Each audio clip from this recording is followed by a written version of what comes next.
This is the overview of Special Education Part 4. My name is Dr. George Giuliani from Hofstra University, and this should be the last part of the four-part series on the overview of special education. And we've been talking about prevalence. And again, prevalence is how common is something. And we've been talking about prevalence of children with disabilities. We've been looking at boys and girls. And now there are some terms you need to know with prevalence. And that is as follows. First, infants and toddlers. When we talk about the prevalence of infants and toddlers, you first need to understand who infants and toddlers are.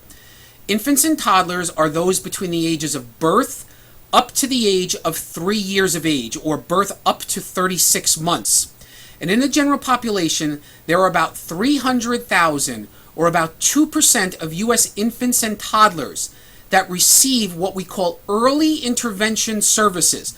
When we're talking about infants and toddlers, birth up to the age of 36 months, we're talking about a different part of the law known as Part C of IDEA. Anytime you hear Part C of IDEA, that's the early intervention services.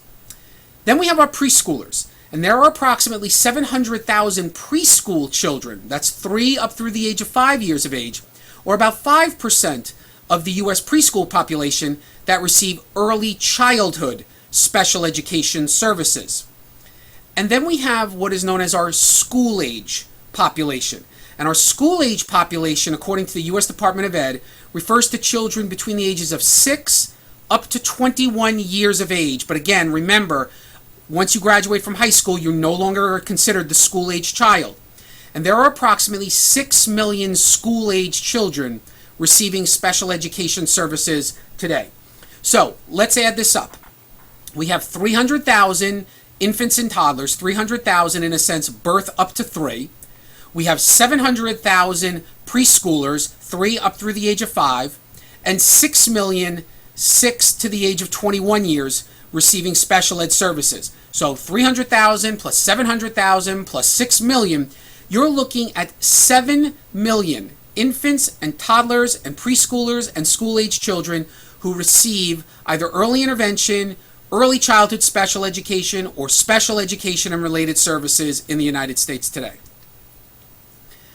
Now, we're going to be talking about the special education process throughout this course. So I'm not going to get into detail on each one of the steps involved here.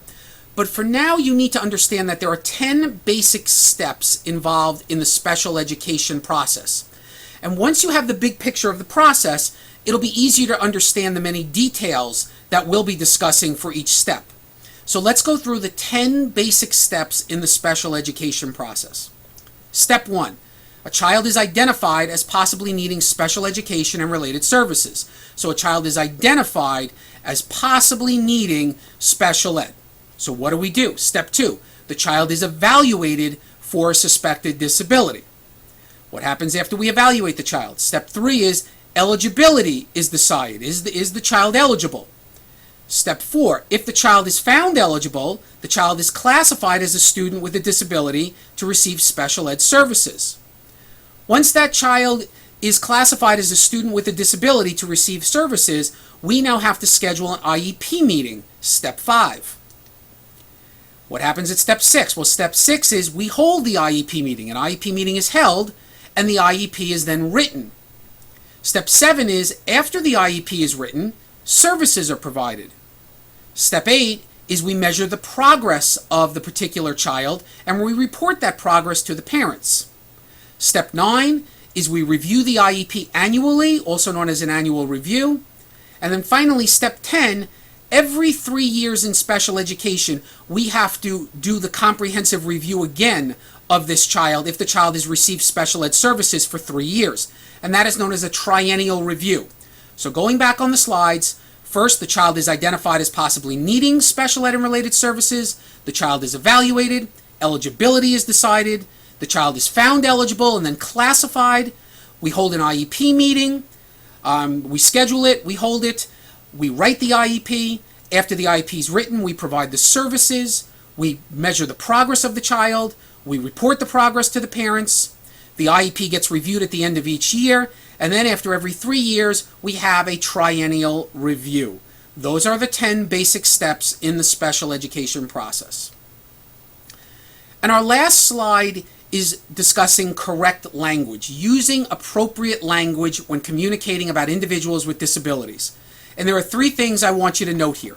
First and most importantly, use people-first language. Put people first. We talk about the child with a learning disability, not the learning disabled child. So we put the focus on the individual, not on the particular functional limitation. We don't talk about the autistic child. We don't talk about the emotionally disturbed child. We talk about the child with an emotional disturbance, the child with autism, the child with a learning disability. Put people first. Second, avoid ick. He's autistic. She's bulimic. That is inappropriate in terms of language used today. Focus on the child with autism. Not he's autistic, the child with autism, the child diagnosed with autism, the child classified with autism. However you want to say it, but avoid ick. And then finally, third, we don't talk about regular children or normal children. Oftentimes you'll hear parents saying, I want my child with regular children or with normal children. That is absolutely inappropriate. What we talk about is that there are typically functioning children or typical children, okay? Typical. The only time we use normal is when we're talking about behaviors, normal behaviors. So when we talk about normal behaviors or abnormal behaviors, that's when you can use that phrase. But we don't talk about regular children or normal children. We talk about typical or typically functioning children. So again, put people first, avoid ick, and never use the term regular or normal children. Talk about typically functioning children. That now ends the overview of special education. It ends part 4 of the lecture, and it now ends the lecture completely.